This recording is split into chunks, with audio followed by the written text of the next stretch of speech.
Oi, gente! Seja bem-vindo a mais um programa Comunidade na TV. É uma parceria da TV Caravelas com a Com Brasil. E aqui você já sabe, tudo que é bom na Com Brasil fica melhor. Meu nome é Adriano Papa, estou na apresentação desse programa e hoje nós vamos falar de dinheiro. Dinheiro que é bom, tá faltando um pouco na mão da gente, mas nós estamos aqui com o Silas Júnior, que é consultor financeiro especializado em planejamento financeiro e análise de investimento. Silas, seja bem-vindo ao Comunidade na TV. Muito obrigado. Espero contribuir aí com um pouco do meu conhecimento, falar um pouco do meu trabalho, para que engrandeça a vida de cada um que esteja disposto. Ok, então antes da gente falar mesmo propriamente de finanças, vamos saber quem é o Silas. Silas é um rapaz, assim como todos outros tantos brasileiros, batalha bastante para correr atrás de seus sonhos, passou por uma vida acadêmica de muito estudo, muita dedicação na sua vida profissional e assim chegou ao momento de consultoria financeira diante do meu conhecimento, diante do meu trabalho, para conseguir compartilhar e ajudar as demais pessoas. E como que surgiu esse projeto de consultoria? A consultoria surgiu com, digamos assim, a união de vários fatores. A minha vida acadêmica, passando pela formação gerencial, depois o curso de administração de empresas, passei por MBA em gestão e estratégia de negócios e, por último, agora fiz minha especialização em planejamento financeiro e análise de investimentos.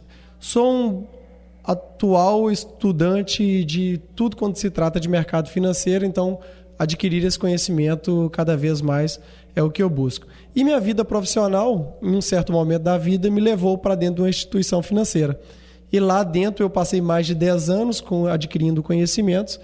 E no momento em que você consegue ajudar pessoas falando de educação financeira, você consegue perceber que dá para transmitir isso de outras maneiras. E foi assim que saiu e surgiu o projeto de educação financeira, de ajudar as pessoas de uma maneira mais prática, mais particular do que o gerente de banco, por exemplo. Ok. Deixa eu só acertar aqui um pouco. Vou fazer igual o Roberto Carlos aqui, tá, gente? Vamos lá, o microfone está caindo aqui, mas vamos lá. As pessoas te procuram, Silas, assim, com os quais tipos de problemas? A principal demanda hoje do brasileiro quando procura um consultor financeiro, até pela situação que o país sempre esteve, de certa forma foi para como me organizar para sair das dívidas.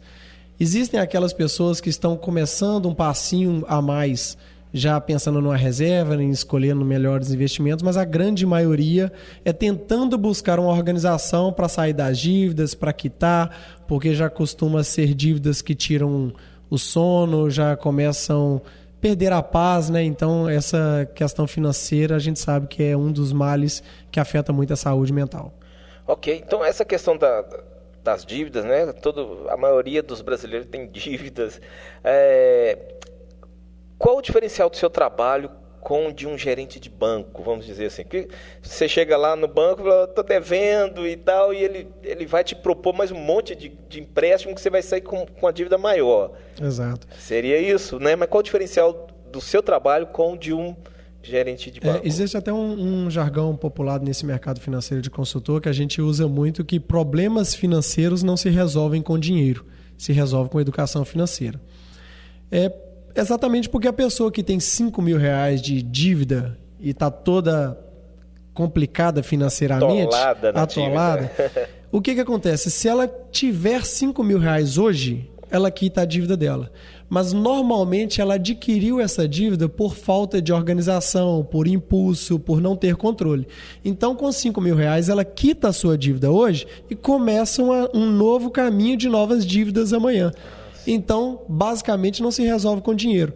A educação financeira, ela vem se organizando, fazendo com que a pessoa entenda que gastar menos do que ganha, essa margem que sobra, direcionando para as suas metas, seja a meta, por exemplo, de quitar as dívidas, para depois de quitar, construir uma reserva de emergência.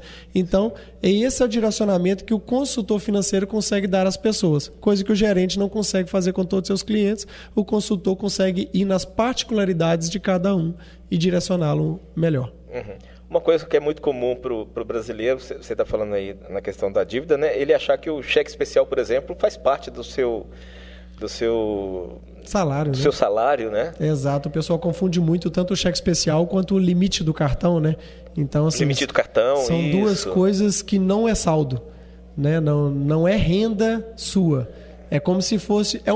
Eu diria que é um nome bonito que deram um empréstimo que estão te fazendo. E normalmente são juros muito altos que tendem a te atrapalhar financeiramente no longo prazo. A pessoa fica praticamente escravo, né? Exato. E aí entra numa bola de neve, né? Porque para pagar uma dívida de cartão de crédito, você entra no cheque especial. E depois, para pagar o cheque especial, no final do mês, você entra novamente. Então, e assim se complica. Ok. A pessoa quer sair das dívidas, quer ter uma educação financeira, quais são os primeiros passos que ela tem que fazer? Antes mesmo de dar o primeiro passo, eu costumo bater muito na tecla de que a pessoa tem que tomar a decisão. Decidir se é isso que ela quer. Porque tem muitas vezes a pessoa não leva a sério a situação que se encontra. Então, quando ela perceber e sentir incomodada e que não está satisfeita e precisa mudar, ali ela vira a chave na mentalidade e começa. E os primeiros passos, já fica uma dica de ouro, que é a sua organização. Levanta suas informações dos seus dados, das suas despesas. Risca ali, pega a sua fatura de cartão, pega seu extrato e lista todas as suas despesas. É ali que você vai identificar normalmente os ralos para onde está indo o seu dinheiro. Desde as coisas sérias como água, luz, telefone, aluguel, assim como também o iFood, o cafezinho, às vezes a cervejinha. Não estou falando que é para deixar de viver, mas com certa análise diante das suas anotações, você vai descobrir muitas despesas desnecessárias que você tem feito e te levado para um caminho não tão desejável. Aquele ciclo que não sai acaba. dali, né? Não acaba, é isso. Você falou sobre a questão da reserva. E qual que é a importância da reserva? A reserva de emergência hoje ela é essencial independentemente do salário que a pessoa ganha. Ela é fundamental. E a reserva de emergência, assim como o próprio nome diz, ela não é feita para você ter e depois ir viajar. Para você ter e comprar um telefone novo. Reserva de emergência é exatamente para aquilo que você não esperava. Tudo aquilo que você não planeja acontecer, e aconteceu, foi uma emergência. Aquilo que você sabe que no final do ano tem um seguro de carro para pagar, então você deveria ter se planejado para isso. Não pode usar a reserva de emergência para isso. Por exemplo, você não tem R$1 na conta, mas um carroceiro foi subir a sua rua, perdeu o controle, voltou e quebrou o muro e o portão da sua casa está completamente exposta. Você olhou com o serralheiro, pedreiro, talvez vai ficar R$2, R$3 mil, um conserto, 10, 5, não sei. Então, assim, de onde vai sair esse valor? E se você não tem uma reserva para esse momento, você vai ter que recorrer a um empréstimo, vai pagar juro por isso, vai ter que se endividar, vai ter que pegar dinheiro emprestado, vai ter que passar cartão. Alguma coisa vai sair do seu controle. E a sua reserva te serve exatamente para isso. E ainda tem os fatores saúde, né? Então, assim, tem todo um valor. Normalmente a gente percebe o valor da reserva de emergência assim que a gente precisa usá-la. É terrível. Aí vou fazer uma pergunta para você. Num país em que a maioria é assalariado, recebe um salário mínimo, como que faz para ter uma reserva se as coisas estão lá nas alturas e o salário mínimo... Não é fácil. Não é fácil. Então, eu bato muito na tecla no sentido que as pessoas devam buscar melhorar a cada dia. Aqueles que já estão num patamar de uma renda mais favorável, ela tem que se policiar e conseguir guardar um pouquinho mais para fazer a sua reserva de emergência, para conquistar suas metas. Aquelas pessoas que estão normalmente com um salário mais reduzido, vamos falar de um salário mínimo hoje, sim, fica muito difícil dela conseguir tirar parte desse salário para fazer uma reserva, porque ele está muito limitado. Porque as coisas hoje em dia é muito cara, o nosso custo de vida brasileiro já é muito alto. Mas o principal conselho é, se a pessoa vive daquela renda de salário mínimo e entendes que aquilo não é um padrão de vida que ela gostaria para o longo da vida, ela precisa dedicar um pouco mais para que saia desse salário mínimo para uma coisa melhor. Então, assim, vários pontos acontecem. Por exemplo, tem livro que você consegue de graça, ou sei lá, R$30 um livro, R$15 um livro, que te engrandece de conhecimento, seja lá qual for a sua área. Hoje, graças a Deus, YouTube tem muita informação bacana. A televisão, olha que conteúdo grandioso que a televisão proporciona para as pessoas que estão buscando melhorar.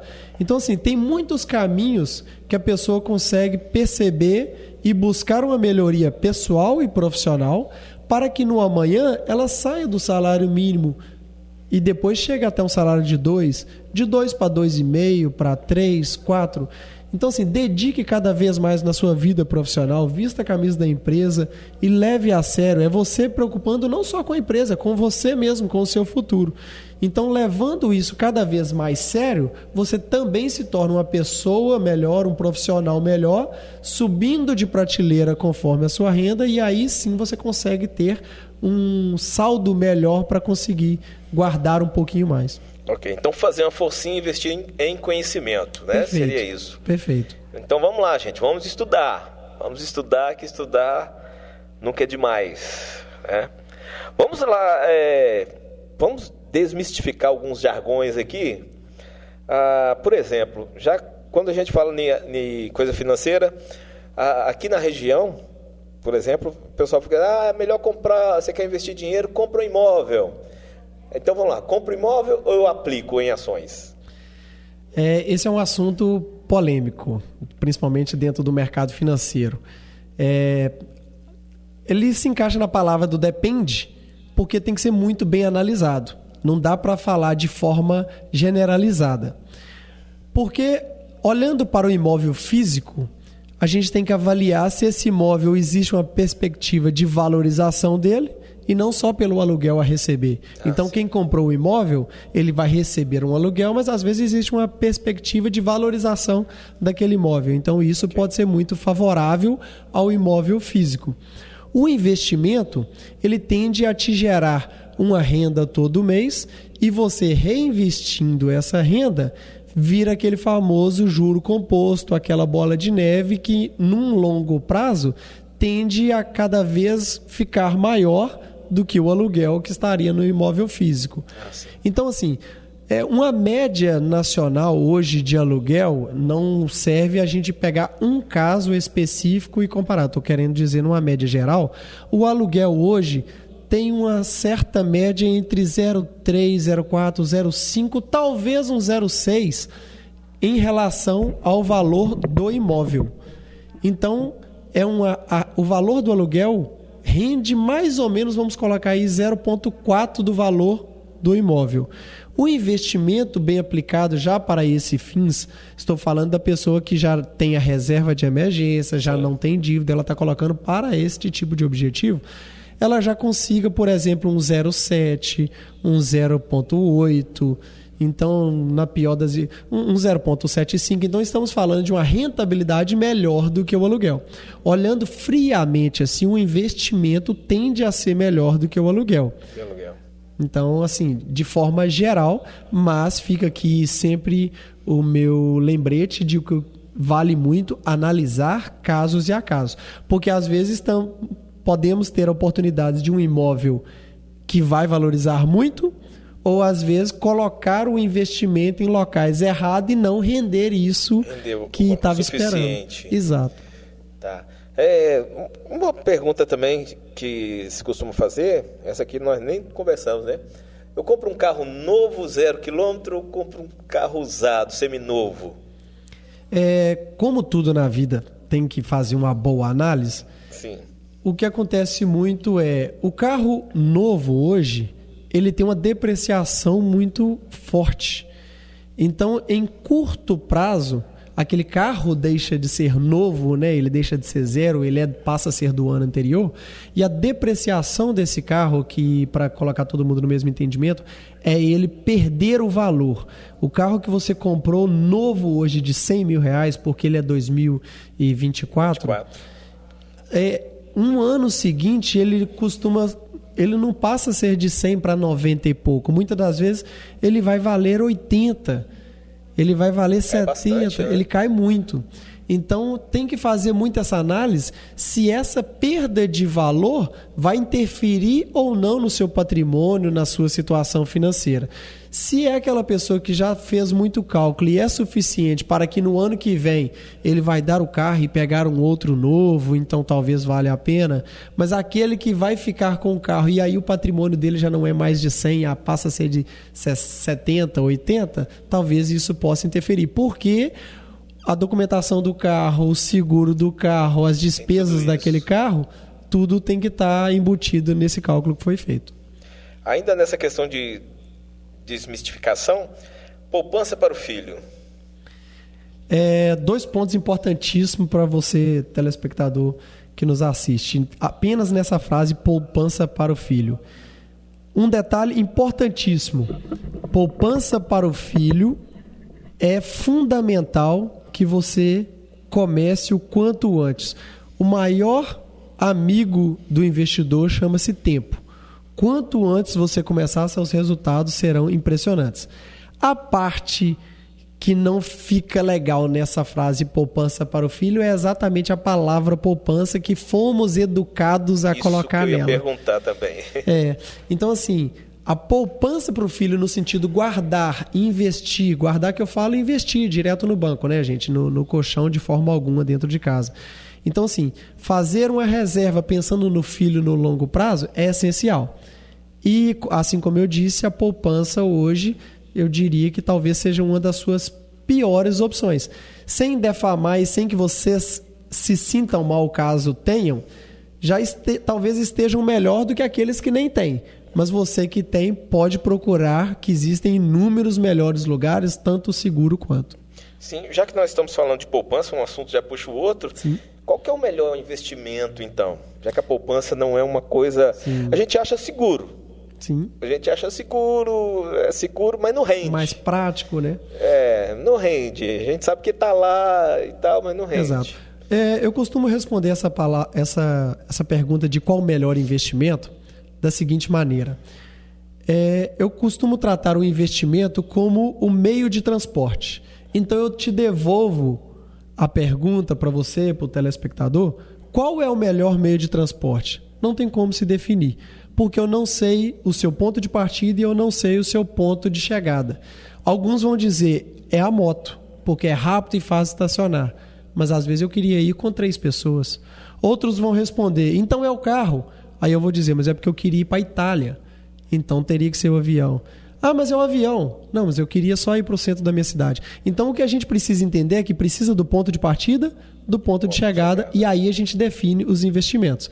E aí existem investimentos super seguros, menos voláteis, que rendem suficientemente para atingir a sua meta. Se for algo mais arrojado, você vai precisar pensar um pouco mais na renda variável, estudar um pouquinho mais, ter talvez um consultor ou alguém que te instrua um pouco melhor, porque você precisa de maiores retornos para atingir a sua meta. Tá. O brasileiro tem bastante medo de investir em ações. Eu já ouvi uma pessoa falar assim, tem que ter nervos de aço, seria isso? Me explica melhor para a gente assim, essa questão. Para deixar de uma forma bem prática e cortar um pouco desse medo, a renda variável, ela é aquela famosa onde você coloca o seu dinheiro, vamos supor, R$100, e às vezes 2, 3 dias depois você vai ver 95. E o brasileiro não está acostumado a ver esse dinheiro diminuir o valor. Vamos dizer assim. Isso. Então, inclusive, psicologicamente, a dor da perda ela é muito maior do que o sabor do ganho. Então, se o seu 100 virar 65, ele te gera uma sensação bacana. Sim. Mas se você perde 5, a sua dor da perda ela é muito maior do que aquele ganho. Então, assim, o que isso causa psicologicamente afeta muito. Mas a renda variável, pensando em a pessoa já não tem dívida, já tem uma reserva de segurança organizada, meu dinheiro está sendo investido corretamente conforme as minhas metas. Colocando na renda variável algo desejado para longo prazo, você suporta um pouco da queda, porque você sabe que você está olhando um gráfico de curto prazo, mas o seu desejo é para longo. E no longo ele vai atingir o seu objetivo. É como se o seu dinheiro caísse para 95, mas logo depois ele vai voltar para 105. Ele volta para 100, depois ele vira 110. Ele volta para 105, mas depois ele vira 120. Então ele vai fazendo um pouquinho dessa escadinha, mas no longo prazo com certeza vai valer a pena. E como saber o time, o momento certo, então, agora deixa eu tirar porque já deu o que tinha que dar? Existem algumas análises a ser feitas, a mais famosa é a análise técnica, é exatamente olhar o gráfico. Junto com elas também tem a análise fundamentalista, que é olhar os relatórios de dentro da empresa e entender ela. Mas eu diria que para o brasileiro leigo que está pensando em longo prazo, não foque em acertar a asa da mosca. Não tenta ficar tentando acertar o momento perfeito. Mantenha-se no caminho simples. É o seguinte, faça boas escolhas das empresas. Você escolheu empresas que são seguras, passando por situações não cíclicas, ou seja, banco, saneamento, elétrica. Então, são empresas que aconteça o que acontecer na economia, elas continuam grandes. Então, escolhendo essas boas empresas, você faz o básico. Sua constância em aportar todos os meses. Tem um mês que você vai, às vezes, pegar o valor dela um pouco mais alto. No mês seguinte, você vai pegar ela um pouco mais baixo. No outro mês, você vai pegar um valor razoável. Mas essa constância de continuar na boa empresa durante todos os meses vai te chegar no sucesso lá na frente. E aí, o valor que você comprou todo mês não vai interferir tanto se comprou barato, se comprou caro, porque virou uma média do valor dela. Ah, sim. Entendi. Ficou bacana. Dá para você falar rapidinho assim, sobre como criar uma meta?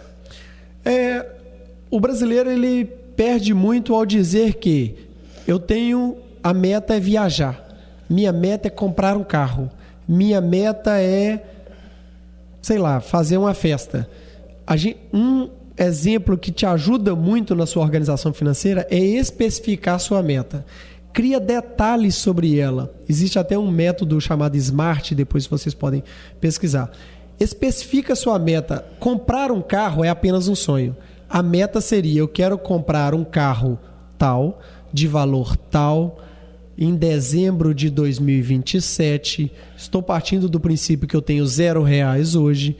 Então, para isso, conforme o cálculo, eu vou guardar tanto por mês. Então, quando você destringe o seu sonho, você transformou ele numa meta.